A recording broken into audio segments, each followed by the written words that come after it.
बाज लोग ना वो तंग होते, कहते हैं यार क्या हर वक्त मौत की बात करते हो।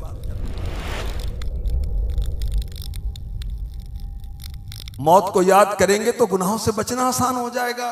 मौत को याद करेंगे नमाजें आसान हो जाएंगी, जमातें आसान हो जाएंगी, नेकी आसान हो जाएगी, माँ बाप की खिदमत आसान हो जाएगी, अपनी औलाद को हाफिज, आलिम, कारी, दीनदार बनाना आसान हो जाएगा। मौत को भूलने की सूरत तो है कि शराबें पी जा रही,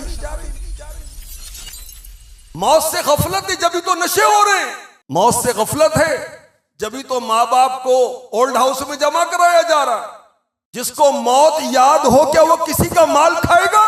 जिसको वाकई मौत की याद हो किसी का कर्जा दबाएगा, सूद और रिश्वत का लेन देन करेगा? तो मौत की याद हमारे गुनाहों का इलाज है। और मेरे आका अलैहिस्सलातु वस्सलाम ने फरमाया जो मौत को डेली 20 दफा याद करे वो शहीदों में उठाया जाए। मौत को याद करना चाहिए। कैसे याद करें? अपने अजीजों अकारीब जो दुनिया से चले गए उनको याद करें।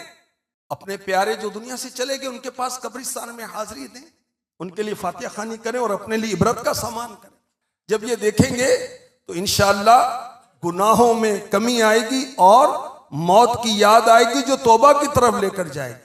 और याद रखिए कि अगर हमने मौत की तैयारी नहीं की, मौत को याद नहीं किया, तो ऐसा तो नहीं होगा कि हम रिक्वेस्ट करेंगे या अल्लाह अब की बार माफ कर दे, एक मौका और दे, अब मैंने गफलत नहीं करनी, अभी नमाजें नहीं छोड़ूंगा, मेरे मालिक मुझे माफ कर दे, अब चेहरा तेरे महबूब की सुन्नत के मुताबिक ही बनाऊंगा, या अल्लाह मुझे माफ कर दे, मैंने बड़ी कोताही की, कभी कुरान मैंने उठा कर नहीं देखा, अब मैं कुरान पढ़ूंगा, मैं तो हाफिज कुरान बन जाऊंगा, या अल्लाह माफ कर दे, मैंने नमाज बाकायदा नहीं सीखी, मैंने हज नहीं सीखा, मुझे तूने माल दिया, मैं ज़कात नहीं देता था, हज की इस्तिताअत थी, मैंने हज नहीं किया, तूने इतना माल दिया, कभी मैंने रिश्तेदारों का ख्याल नहीं किया, या अल्लाह माफ कर दे, एक मौका और दे, नमाज पढ़ लूं, रोजे रख लूं, या अल्लाह मुझे वापस लौटा दे, जिस दुनिया को मैंने छोड़ दिया शायद अब मैं कुछ नेक अमल कर लूं।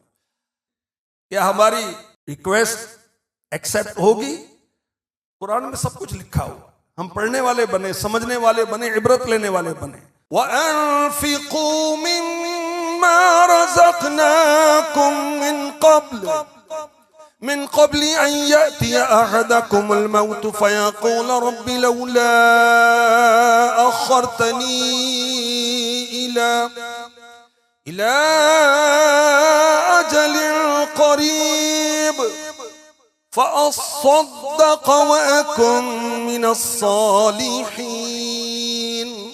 मालिक कायनात फरमा रहा है और हमारे दिए हुए रिस्क में से उस वक्त से पहले पहले कुछ हमारी राह में खर्च कर लो कि तुम में किसी को मौत आए तो कहने लगे ए मेरे रब तूने मुझे थोड़ी मुद्दत तक क्यों मोहलत ना दी कि मैं सदका देता और सालिहीन में हो जाता। वल्लन युअख्खिरल्लाहु नफ्सन इज़ा जाअ अजलुहा वल्लाहु खबीरुम बिमा तअमलून।